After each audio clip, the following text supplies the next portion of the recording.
Thank you for watching Scary Bear Attacks. If you like this episode, please remember to hit the like button and leave a comment or two, then subscribe and click on the bell to receive notifications of whenever we release new videos. Also, please remember to share them to your social media. Welcome back to Scary Bear Attacks.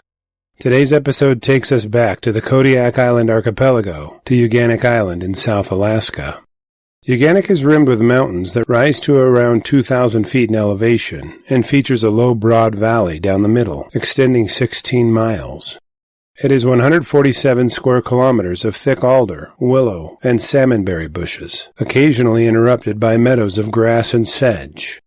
This island is host to river otters, foxes, and a couple of hundred Sitka black-tailed deer, but the growing population of enormous brown bears presents the most danger. On Monday, November 1st, 1999, 53-year-old Ned Rasmussen was rifle hunting for blacktails with partners Phil Brna, Lenny, Corin, and John Kotula. This group of hunters had been hiking the slopes of Uganik for 19 years together and had never had a single problem with a bear, but when they finally did, it was the worst kind of problem. The hunters had left the cabin they were staying in the early morning and split up to hunt different clearings. Rasmussen had decided to climb the slope just a short distance behind the cabin, while the other hunters chose areas they preferred. Around 1 p.m. from his hunting spot, Brna saw Rasmussen crest a ridge and disappear on the other side. He had returned to hunting for about 30 minutes or so when he heard a single rifle shot. Rasmussen's .270 caliber hunting rifle rang out, echoing through the valley, but no shots followed it. Considering that must be a good sign that Rasmussen bagged a deer, Brna put the incident out of his mind to focus on finding a deer himself. A couple hours later, Brna glanced back over toward the spot he'd heard Rasmussen shooting and could see a large brown bear very close to the same location. Brna waved his arms toward Rasmussen's last known location, trying to get his friend's attention. His attempts at signaling his hunting partner went unnoticed, and lacking any personal radios, he didn't have any other choice than to return to the trail. He hunted along the trail until it led him back to the cabin, after about an hour's hike. Now, seeing brown bears was not unusual here, and they'd always seemed to prefer to keep their distance from people, so Brna kept its location in the back of his mind while he continued to hunt toward the cabin. At around 4:30 p.m., Brna had met up with the other hunters at the cabin, and while chatting outside, they heard another shot from the ridge echo off the mountainside. It came from where they knew Rasmussen was hunting, and only a few hundred yards away from where Brna had seen the brown bear earlier in the afternoon. Rasmussen was nowhere to be found, as the hunters scanned the hillside, and neither was the bear. Given our first tendency is to agree with the most positive possible outcome, the other hunters assumed Rasmussen had shot a deer and was packing it back to the cabin. They expected he would be back sometime in the evening, but what they didn't expect was that Rasmussen's situation was much, much worse than they had hoped for. After a few more hours had passed and nighttime had set in, they picked up lanterns and hiked their way through the alder and grassy meadows, slowly working their way toward the ridge where Rasmussen was last seen. The dark landscape grew more eerie with each step as they searched and yelled for Rasmussen, but got no response. After their search yielded no information regarding the whereabouts of their friend, they each made their way back to the comfort and safety of the cabin. That night the men didn't get much sleep, still hoping Rasmussen would stumble through the door, burdened by a backpack full of deer meat. Rasmussen hadn't turned up by Tuesday morning, and they decided to use the emergency beacon that they had brought with them to alert the Coast Guard. A search team and hounds were brought into the area to find Rasmussen, dead or alive. It wasn't long before the hounds picked up a scent trail on the ridge, near where Brna last saw Rasmussen. While scanning for Rasmussen, Brna was riding in the Coast Guard helicopter when he saw a big brown bear on the ground below them. He could see a fresh bullet wound in its shoulder and a long streak of blood clots matted in its fur beneath the wound. The ominous appearance of the wounded bear cast the absence of Rasmussen in an entirely new light, or shadow. Landing atop the ridge, they approached searchers who had found Rasmussen's hunting rifle. Rasmussen had put electrical tape over the end of his barrel to keep rain and debris out of it while he hunted. When they examined the rifle, they found grizzly bear hairs sticking to the loosened ends of the electrical tape. Another one of the searchers hollered as they located Rasmussen's hat lying next to a big pool of blood on the ground. The presence of the bear hair and the tape on Rasmussen's rifle barrel indicated that he had shot his rifle at some point, which allowed the tape to be peeled away. Then the end of his barrel somehow contacted a bear, enough to get hair stuck in it. When they found his hat next to the large pool of blood, they knew he was likely the victim of a predictable and horrific scenario. The hounds continued to work the brush, and toward the bottom of a grassy slope, in a dense tangle of brush, Rasmussen's dead body was found. One piece of Rasmussen's equipment that was missing, and was never found, was his backpack. It would be unlikely that he would leave his rifle and hat, but take his backpack after a run-in with a bear. Stringing together the events in the most likely order, Brna heard Rasmussen shoot a deer at around 1:30 p.m., shortly after seeing him crest the ridge. After Brna saw the bear around 3:30 p.m., he heard the last rifle shot fired from the area from which Rasmussen was hunting. The authorities figured that Rasmussen must have shot and killed a deer at about 1:30 p.m., then spent some time gutting and packing his backpack with deer meat before either running into the bear while hiking out or getting ambushed while he butchered the deer. Rasmussen's corpse was flown out to the coroner's office for an autopsy and analysis. The state medical examiner found that some of Rasmussen's injuries had hemorrhaged, meaning that they were older than the fatal wounds that had not hemorrhaged. The evidence presents the likely scenario that Rasmussen was attacked initially and possibly just before he wounded the bear with his rifle. After the initial attack, the bear may have begun consuming part of the deer carcass, while Rasmussen lay nearby, severely wounded, but alive. It is possible that somehow he got to his rifle and shot the bear in the shoulder as it ate the deer meat. Whether he shot the bear before it attacked or following an initial attack, at some point the bear caused fatal injuries to Rasmussen's body, which led to his death within just a few minutes. As for the bear, it was noted to be a solitary bear, and there were no cubs observed near it at any point. It is assumed that the bear was likely a younger boar, but there is no follow-up information regarding the wounded bear. There was no comment on if the bear died, or in what state of health, age, or condition the bear was in at the time of the attack. There was simply no information on the record. Ned Rasmussen was one of the only 2 people who died in North America in 1999 by brown bear attack. After reviewing the facts surrounding this episode, I'm left with a few questions for you. Did the bear ambush Rasmussen before he shot it, or do you think he shot it after an initial attack? Do you think the bear ate all of Rasmussen's backpack that contained the deer meat, and that is why it's never been found? Would you venture out into brown bear-infested woods to find your friend in the darkest of night? I'm not sure whether I'm brave enough to do that. I would be glad to read and reply to your thoughts, so please post them in the comments section below, and let's talk about it. Thank you for watching. Welcome back to Scary Bear Attacks. Today's episode takes us to a little-known place called Vicota Bay, Kodiak Island, Alaska. The bay protrudes almost 20 miles into the island and is surrounded by steep, brushy banks. About 10 miles to the east is the small town of Port Lions, and about 20 miles past that is the town of Kodiak.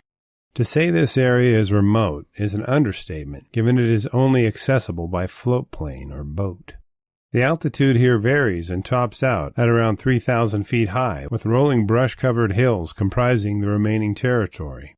The area has been the site of several episodes on our channel. In Woman's Bay, only about 30 miles to the east, we talked about a home invasion by a giant brown bear.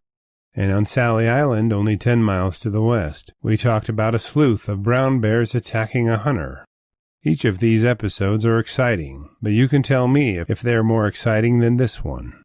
People have been meddling with animals on Kodiak for some time now. They introduced Sitka deer, Roosevelt elk, mountain goats, and a handful of smaller animals, which have all thrived and sustained their populations here. People also introduced animals here that didn't thrive. Moose, Dall sheep, marten, mink, and raccoons have all had their swipe at success on Kodiak, only to find their species to have disappeared after introduction. It's almost like Kodiak Island has a mind of its own, and decides which species are acceptable here, and which species will have difficulty surviving. The jury still seems to be out on whether it will accept human beings on the island or not. Matthew Sutton grew up on a dairy farm in Pennsylvania, and was a lifelong hunter. After graduating from high school, he immediately joined the Air Force and was stationed in Alaska, just before he found his beautiful wife Holly. Together they built a family with 5 angelic girls. It wasn't too long before Sutton and his growing family were transferred to Malmstrom Air Force Base in Great Falls, Montana, and away from the wilderness of Alaska. While he was in Alaska, Sutton had befriended many people, but he was closest with the Bush family. They enjoyed many of the same pursuits like hunting and fishing. The father of the Bush clan was Bill, and he enjoyed Sutton's company so much that the two would plan a hunting trip together each year.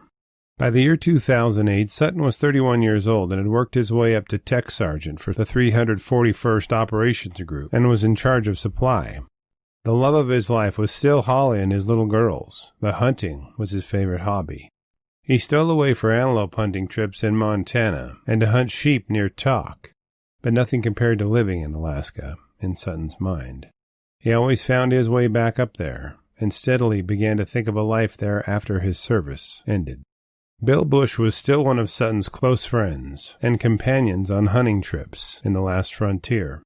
By now, Bush was 60 years old and had taken on the role of coordinator of the hunting trips with Sutton. He knew all the hunting spots and places they could camp and hunt. Bill had come to Alaska in the 80s to find work as a carpenter, and the state never left him, so he never left it. In 2008, Bush and Sutton had planned a blacktail deer hunt on Kodiak Island for the last week of October. Bush rented a cabin they planned to stay in, dedicating the first week to deer hunting and the second week to hunting brown bear. He even set up their transportation with Dean Andrews of Andrews Airways, piloting a de Havilland Beaver equipped with pontoons for water landings.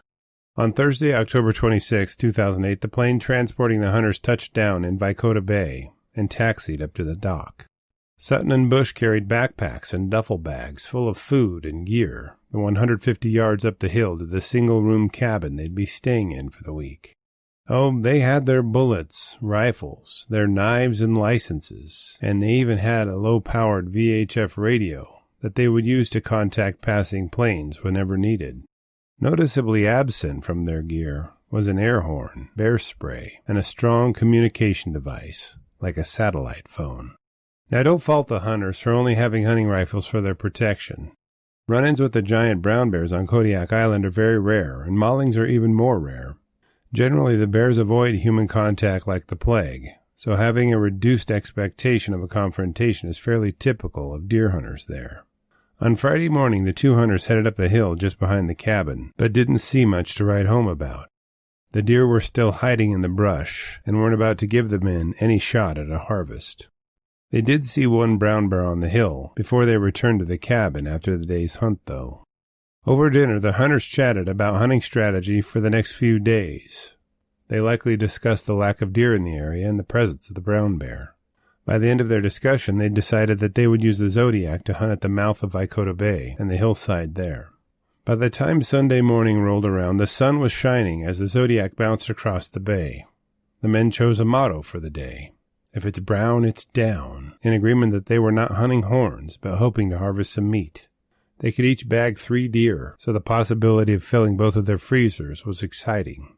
As they approached their hunting spot, the motor of the Zodiac announced their arrival in a loud whir. The high tide allowed them to anchor their boat very near a trail that they would soon use to climb the hill. After grabbing their gear, it wasn't long before the hunters found themselves above the snow line at 1,800 feet. Before separating to sit over different meadows, the men confirmed the operation of their two-way radios. Sutton found a comfortable vantage point and settled in for a few hours of relaxation while they watched for deer to emerge from the brush. Soon a doe popped out of the bushes, and Sutton's hunting rifle brought her down in a clean harvest. The easy part being done, and the hard part just beginning, Sutton gutted the doe and began dragging her down the hill toward the beach. About 100 yards from the beach, Sutton met up with Bush for a brief conversation.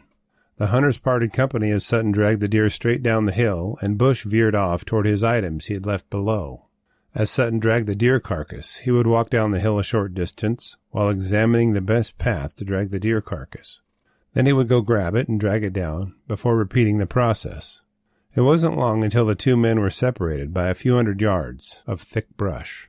Sutton had just dragged the carcass downhill another 20 yards or so when an ear-splitting roar erupted from a small hillside near him. Sutton suddenly heard something moving toward him through the dense brush. Sutton had just dragged the carcass downhill another 20 yards or so when an ear-splitting roar erupted from a small hillside nearby him. Sutton suddenly heard something moving toward him through the dense brush. Whatever it was began picking up its speed as it approached him. Only about 30 yards from Sutton emerged a young brown bear at full gallop and closing in on him fast. In what Sutton estimates to be about 1 second, the bear had closed the distance between itself and the hunter. Sutton was hoping it was just an alarmed bear demonstrating its power with a bluff charge. By the time the bear emerged from the brush, he knew it wasn't bluffing. Its eyes were fixed on Sutton, and at only a few yards the bear leapt through the air with its paws outstretched and its mouth wide open. Just before the bear impacted him, Sutton turned away slightly. The bear slammed into him and drove him into the ground. An immense pressure on the back of his neck drove pain streaking through his body.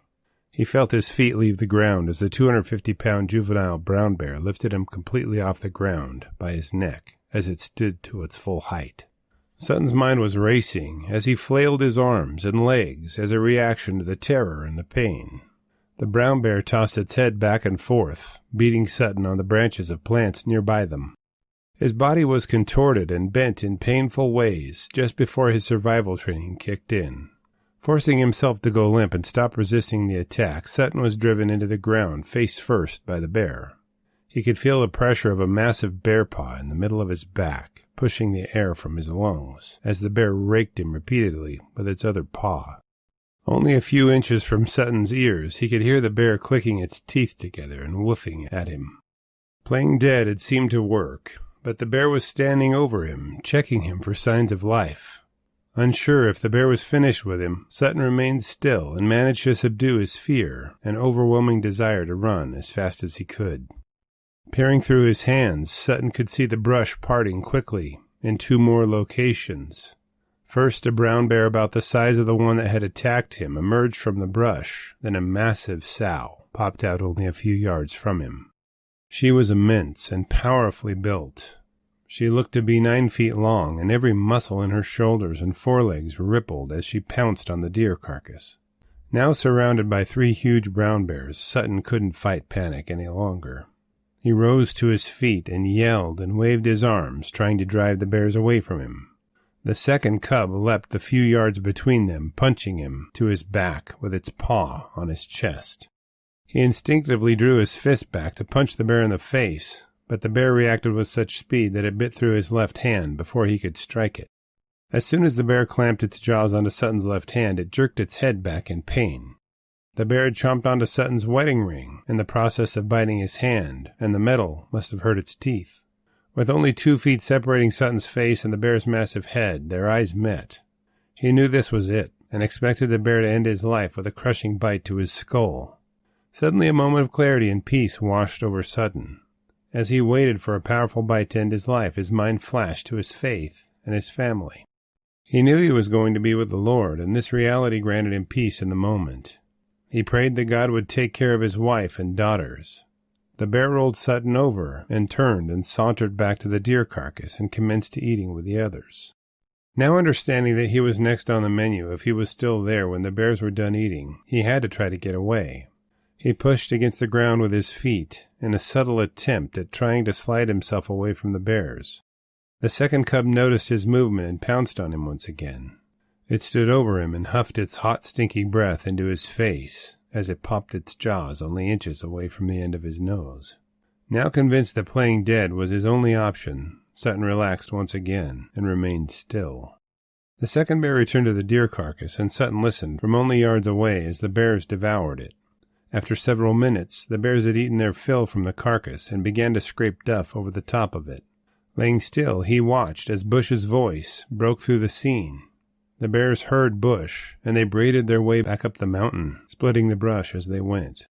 As soon as Sutton knew the bears were gone, he got back to his feet, quickly stumbled his way toward the beach and Bush's voice. Sutton yelled for him to bring a gun as he staggered. Bush turned back toward the boat, which was now firmly beached, as the tide had retreated several yards. The men met up on the beach, and Bush could see blood spattered over Sutton's tattered shirt, and pulled Sutton's arm over his shoulder to help him get into the Zodiac. Before he began pulling the Zodiac into the water, Bush looked over Sutton's wounds. At the base of his friend's skull, Bush could see a 6-inch flap of skin pulled back, exposing his neck bones. Bush could see shiny gray fascia showing through a rip in Sutton's thigh, and worried his guts would spill out of the 5-inch gash on his stomach. Huge bear-mouth-sized chunks of flesh were missing from Sutton's left shoulder, and enormous slashes were opened up on his legs, chest, arms, and hands. Pictures of Sutton's injuries would definitely not pass YouTube guidelines, so I've posted them on my Patreon account linked below this video. They're very graphic, so if you're easily disturbed by pictures of injuries, I would avoid looking at them. They do illustrate just how powerful and damaging any bear's claws and jaws can be in an impactful way. Bush knew he couldn't possibly let Sutton know how serious his injuries were, so he did the next best thing he could do given the circumstances. He lied to him. Bush told Sutton that it wasn't too bad, and that he only had a couple of deep gashes, and that he would be fine.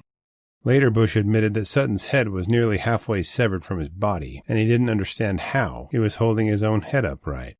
Upon getting the Zodiac back into the water, it took the men an hour to travel the short 3 miles across the bay to their cabin. The bay was tossing the boat about on 4-foot waves as an added challenge to an already challenging day. Sutton lay on the cold aluminum floor of the Zodiac and watched as the outline of the mountains got smaller and smaller as they made their progress toward the cabin, as he could feel shock slowly setting in. As soon as the Zodiac pulled up to the dock, the men set out in an unstated plan to finish the last leg of their return. Bush tied the boat off and helped Sutton out of it, and they walked the 150-yard trail toward the cabin. At one point, Sutton told Bush he was going to pass out, so Bush helped him the short distance remaining. It seemed as soon as the men entered the cabin, Sutton went into shock.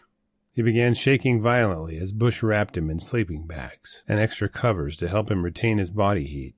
Bush cleaned Sutton's wounds with hydrogen peroxide and used paper towels and electric tape to dress his wounds, changing them every 4 to 5 hours. Sutton's military training was very helpful in saving his life. He knew keeping his blood sugar up would help stave off shock, so he munched down an entire box of cookies. Bush mixed in some sugar in warm water and put it in a hydration pack to provide energy and raise Sutton's body temperature.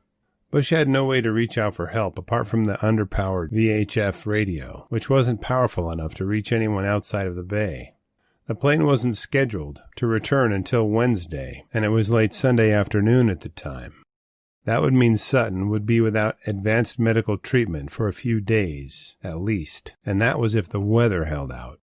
Bush continually tried to keep Sutton's spirits up and encouraged him. Sutton was relegated to reclining on the bunk and worked on controlling his pain by limiting his movements and remaining calm. Bush told Sutton that pain is good because you know you're still alive. The next few days passed with Bush alternately swapping Sutton's bandages, calling out for help on the radio, and worrying about the growing fever that was developing, signaling that Sutton's wound had become infected. Left without rest due to pain and anxiety, Sutton woke Bush up a few times each night to ask what time it was, his intensity relaying his desire for the situation to change. Each time the sun went down, the possibility of the arrival of a plane was dashed, and the hunters knew they would have to wait for another long dark night before any help could arrive. On Tuesday, Bush momentarily left the cabin to check on the Zodiac when he heard the faraway hum of a rotary engine. Running back into the cabin, he pulled the VHF microphone to his mouth and called out, "Mayday, Mayday, rolling point by Kota Bay, Mayday." The plane was a different one that brought the hunters to the bay, and was piloted by a different pilot. He barely picked up on the faint Mayday cry, and turned his plane into a direct approach for a landing near the cabin. The pilot followed Bush up to the cabin, but the two men couldn't move Sutton without causing incapacitating pain to him. The pilot radioed back to the airline headquarters and requested a Coast Guard HH-60 Jayhawk helicopter to respond to retrieve Sutton. Sutton was loaded aboard the craft, and medical attention began before liftoff.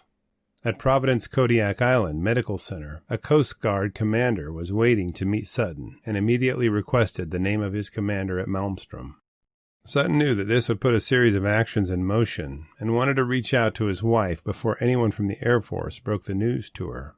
After contacting Holly and relaying the details of his predicament, Sutton endured having his wounds cleaned and was immediately transported to Providence, Alaska Medical Center in Anchorage to receive more advanced medical attention. In 2 separate operations, Sutton's wounds were closed with more than 140 staples. As Sutton recovered, doctors informed him that if he'd stayed one more day at the cabin, his massive infection would have gone septic, eliminating any realistic medical treatment to stop it. One of Sutton's doctors was a retired Air Force colonel who stated that his wounds were comparable to the injuries soldiers received in Iraq and Afghanistan. Sutton stated that God had his hand on him and kept him from the worst-case scenario occurring. Following the surgeries, Sutton spent many months in physical rehabilitation, but his injuries would not keep him from passing his flight physical and returning to active duty. Following his attack, Sutton stated the portion of his neck that was ripped loose aches and sometimes feels like dozens of pins are being pressed into it. He says he doesn't hate bears and has no fear of death. Admitting he does get a little nervous when he's in the woods now, he still hunts and fishes as much as he can. Gratitude is the hallmark of his life now. Gratitude for his wife, his kids, gratitude to God, and for Bill Bush.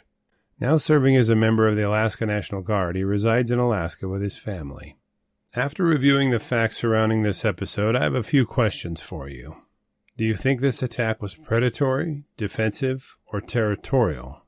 What explanation do you have that would support your opinion? Why did the bears leave when Bush yelled as he approached, but not flee when Sutton yelled at them? Why didn't Sutton shoot the bears? Would bear spray have prevented this attack?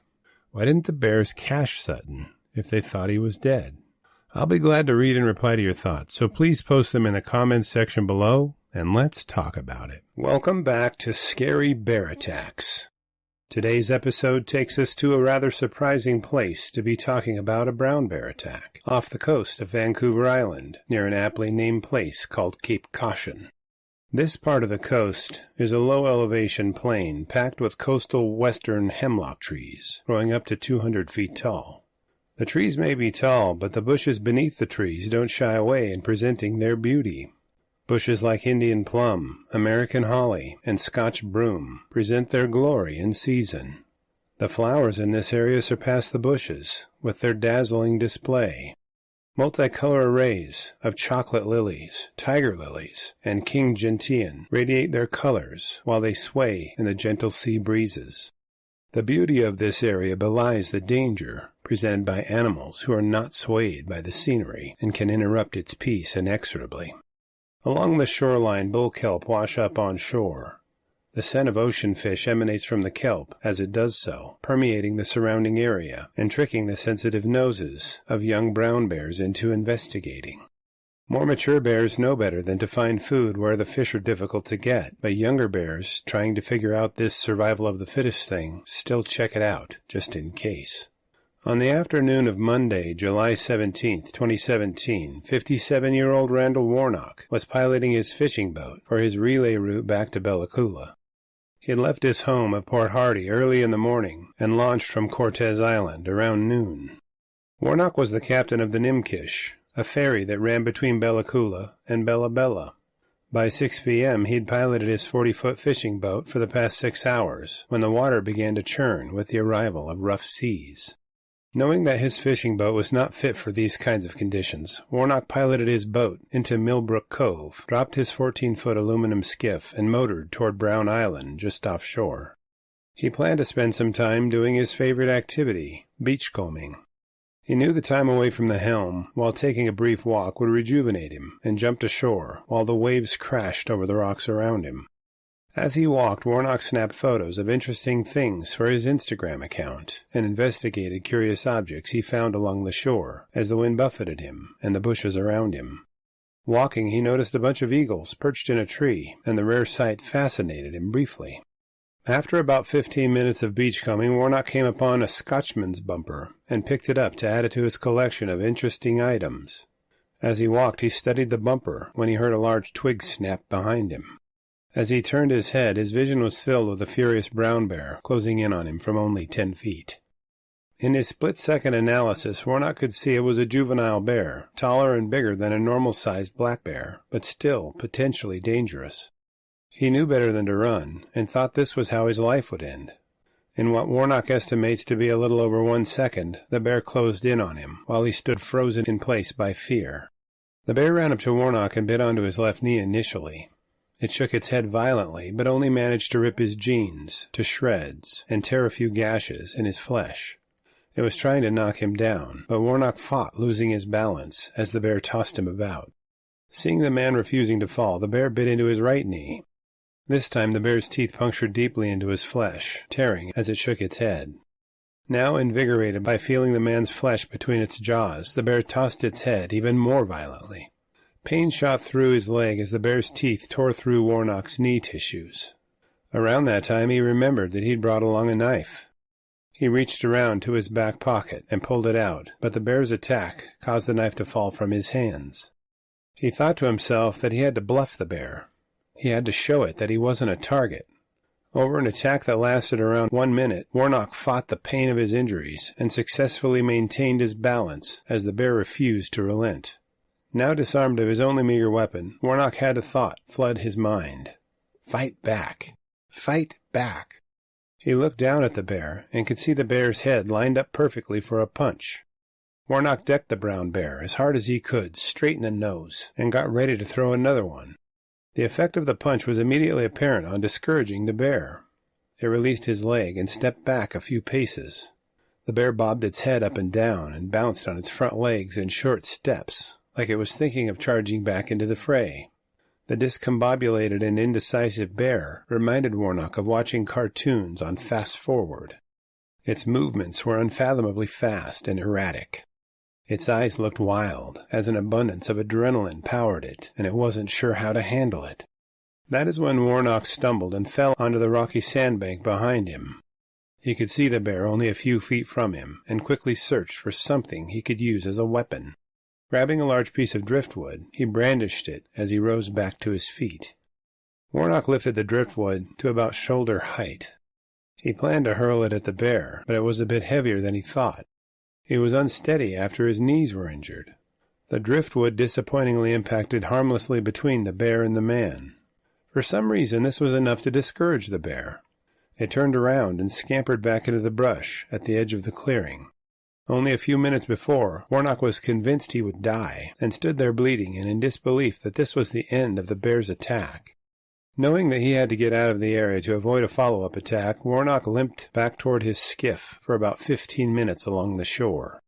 The entire time he hiked, he continually looked back. He was haunted by imagined monsters that never materialized. He scanned his surroundings to see if the bear was following him, and hoped he had chased it away for good. Arriving at his skiff, he hurried back to his fishing boat. Warnock used the first aid kit on board his vessel to slow his bleeding and give himself some additional confidence that he would be okay. Jumping on the radio, he couldn't raise the Canadian Coast Guard, so he motored north for an hour before making contact. The Coast Guard intercepted him and brought him the rest of the way to a Port Hardy hospital. Arriving at the hospital around midnight, the most painful part for Warnock was the cleaning and stitching of his wounds. He received 30 stitches to close a 3-inch gash, which paralleled a 6-inch gash across his right knee. Minor nerve damage was done to Warnock's right knee during the attack. He also received stitches on his left knee and his ring finger before he was released at 3 a.m. After the attack, Warnock was granted a few weeks off from work to fully recover from his injuries at home in Qualicum Beach before returning to work. His injuries, though not considered life-threatening, are still too graphic to pass YouTube standards. I've posted them in the Patreon link at the bottom of this video if you'd like to view them, and the $3 a month membership fee would go a long way in supporting this channel. It's amazing to see how little damage he endured, despite what amounts to fighting for his life. Warnock's sister, Linda, marveled at her brother's decisiveness, commenting on how he knew just what to do to save himself. Warnock stated that he was just lucky that way. Very, very lucky. Warnock says he'll be wary of bears when he beachcombs in the future. He plans to carry bear spray and avoid remote beaches and rivers with a salmon run. Warnock lost his cell phone during the attack, but decided against trying to recover it, given all that he'd already been through. Regarding the bear, there is no record of any attempt to search for it or kill it. I guess the authorities figured that having his nose bloodied was punishment enough, and doubted he would ever consider attacking another human being after Warnock's ferocious fisticuffs. After reviewing the facts surrounding this episode, I have a few questions for you. Did Warnock's refusal to be knocked off his feet save his life? Why was a young bear on such an isolated and small island? Did the presence of the eagles in the tree indicate a dead seal carcass the bear might have been guarding? Was Warnock too stubborn and tough to allow the bear to kill him? I'm unsure if I'd be so brave, seeing a brown bear charging at me.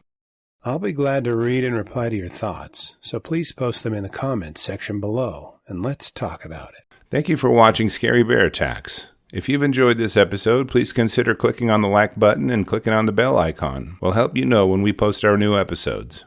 Posting our video links to your social media profiles furthers awareness, and it's fun.